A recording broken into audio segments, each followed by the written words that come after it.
Au Congo, l'opposition continue de contester la réélection du président Denis Sassou Nguesso. 4 candidats à la présidentielle du 20 mars appellent le peuple à contester la victoire dès le premier tour du président congolais par des actions légales et pacifiques. Dans une déclaration, ils demandent au peuple congolais d'observer la première opération ville morte sur l'ensemble du territoire le mardi 29 mars 2016. Les signataires du texte sont des candidats de la présidentielle, à savoir Guy Brice Parfait Kolela, Jean-Marie Michel Mokoko, Claudine Mounari et André Okombi Salissa. À l'exception de Kolela qui entend déposer un recours à la Cour constitutionnelle, ces contestataires envisagent par ailleurs grèves, meetings et marches pacifiques jusqu'au respect du verdict des urnes. Ils qualifient de forfaiture l'élection et les résultats donnant Sassou Nguesso vainqueur avec plus de 60% des voix. Rappelons que Jean-Marie Michel Mokoko a invité cette semaine le peuple congolais à la désobéissance civile. Pourquoi le Congo-Brazzaville est-il coupé du monde depuis bientôt 4 jours?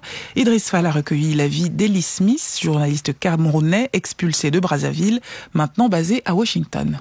Officiellement, le gouvernement congolais dit que c'était pour éviter qu'il y ait des fuites d'informations pendant les élections présidentielles. Mais la réalité est que, vu que nous sommes au XXIe siècle avec la technologie des réseaux sociaux, le gouvernement avait peur que la réalité puisse apparaître dans le monde entier. Voilà la raison pour laquelle ils ont coupé la communication. Pour citer un ministre qui ne veut pas être nommé, il dit « Nous voulons tricher, mais non, on ne veut pas que le monde voit ce qui se passe. » Mais normalement, ça devrait durer 2 jours, dimanche et lundi, mais on est mercredi, non? Exactement. Ils ont dit qu'ils vont couper jusqu'à peut-être vendredi, selon les informations que j'ai eues aujourd'hui.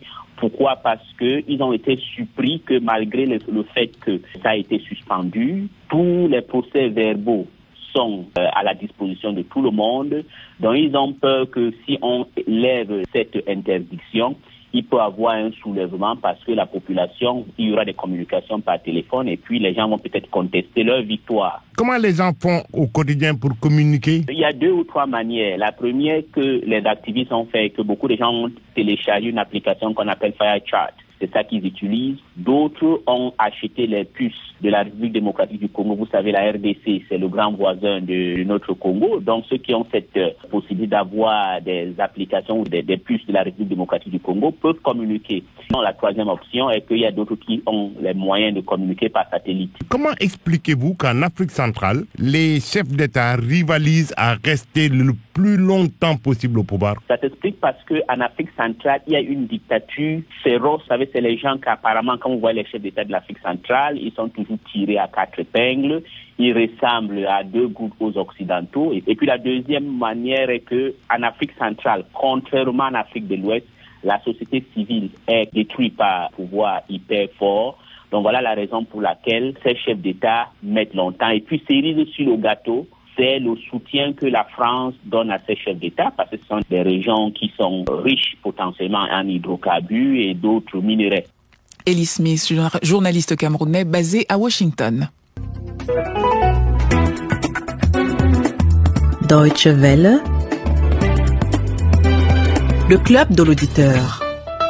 Congo-Brazzaville, où 4 candidats de la présidentielle appellent le peuple congolais à contester par des actions légales et pacifiques la réélection du président sortant Denis Sassou Nguesso dès le premier tour. Un communiqué signé donc de Jean-Marie Michel Mokoko, Guy Brice Parfait Kolela, Claudine Mounari et André Okombi Salissa.